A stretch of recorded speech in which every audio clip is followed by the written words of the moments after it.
I don't know how people do life without doing so, because I found that it's quite lonely and I'm quite lost and I'm quite confused when I don't connect with my source. And so anybody doing life without it, man, kudos to you, because baby, this thing could get hard and you not gonna leave here without scars. That's just, life is that.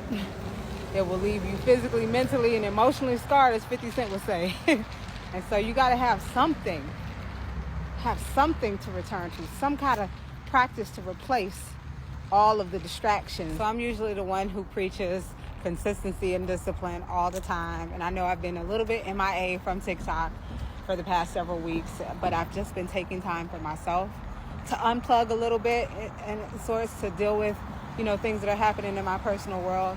And I just wanted to hop on to share a few reflections from my time away from the talk and the tick.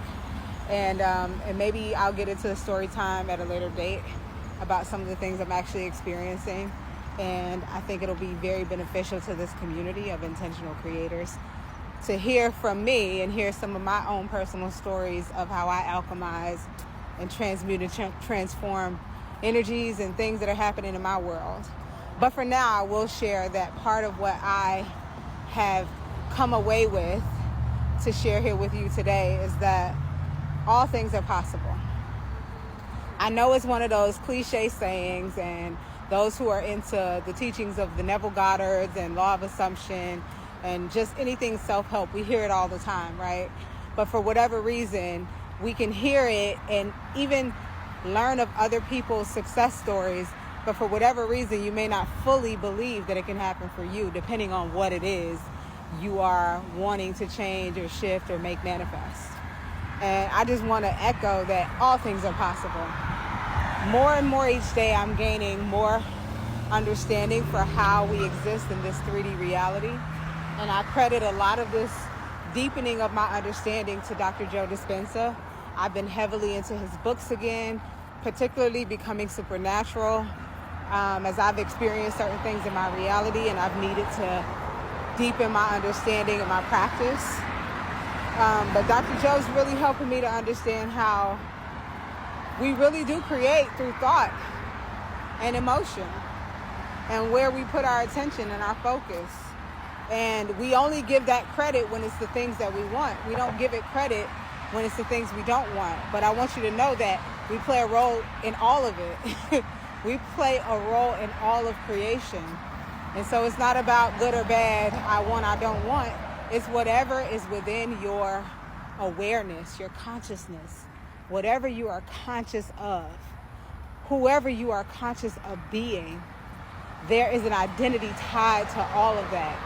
And your unique signature, your unique frequency of what you emit in this world is what draws all of what you have in your experience to you. It's what draws every character, every experience, every circumstance to you in order to evolve your soul. And so it gets real deep, but I'll keep it surface level for now. I just really want to encourage you to learn more about our creative abilities. I want to encourage you to gain a deeper understanding as you can, to get to know yourself on a deeper level. I always preach meditation as one of the best modalities to tune in with self and to grow more self-aware. And it really is, because there's no more intimate way to connect with self than to sit in stillness. And I think that's why even in the Bible, they talked a lot about peace be still, because in the stillness is where you get all your answers. In the stillness is where you get to know who you've been being by paying attention to the thoughts you've been thinking and the emotions that those thoughts lead you to feel. And the more you tune in inwardly and you work with yourself and you observe yourself and you become a masterful observer, the more you can course correct, the more you can release old programs, because you can't change what you can't see. Or as Jay-Z would say, you can't heal what you never reveal, right? So if you don't sit in the stillness and get to know yourself on the most intimate level through practices like meditation, then you really don't know what's underneath the hood, and you don't know what's really been running your life. And if you have some patterns that you want to break, then you're not really equipped to break them, because again, you can't heal what you never reveal.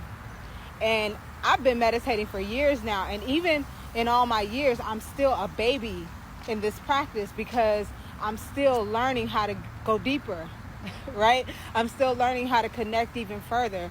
I'm still learning how to practice even more stillness, as if there's a bottom that you can hit.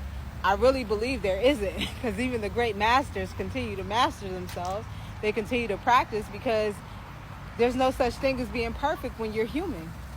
We are perfectly flawed in that regard. And so we constantly have to remind ourselves, and we constantly have to immerse ourselves and get back on track when we find ourselves drifting, right? And so I want this to be your reminder that all things are possible.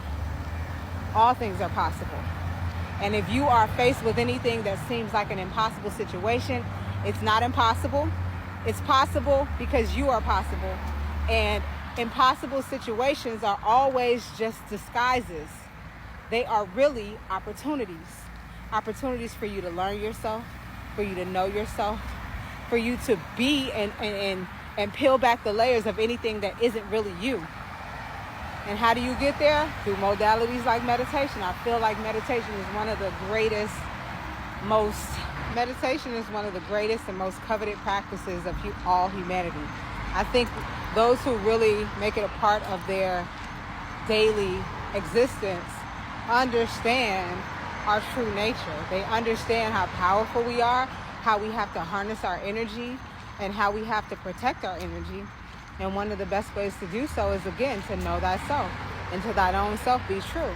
Tune in to yourself. Tune in to the frequency that is really you. Tune in to the source from which you came from. And you can't tune into the source from which you came from if your eyes and your ears and your nose and your sense of touch, if all of your five senses are occupied with this 3D reality. Because we all know that there's so much more to this life than just the physical 3D. We are spiritual beings having a human experience, which is physical. But beyond the physical, beyond the five senses, there is our true nature, spirit. And so we have to remind ourselves to connect to spirit, connect to our true source. I don't know how people do life without doing so, because I found that it's quite lonely, and I'm quite lost, and I'm quite confused when I don't connect with my source. And so anybody doing life without it, man, kudos to you, because baby, this thing could get hard, and you're not gonna leave here without scars. That's just, life is that. It will leave you physically, mentally, and emotionally scarred, as 50 Cent would say. And so you gotta have something to return to, some kind of practice to replace all of the distractions that have been dangled in your face to keep you from paying attention to you and what's really running your show and what really controls and has the power in your life. Let this be your reminder. You are a powerful co-creator. You are an intentional creator, and you can do all things with the God source within you, as long as you remember to connect. This is your reminder. You got this.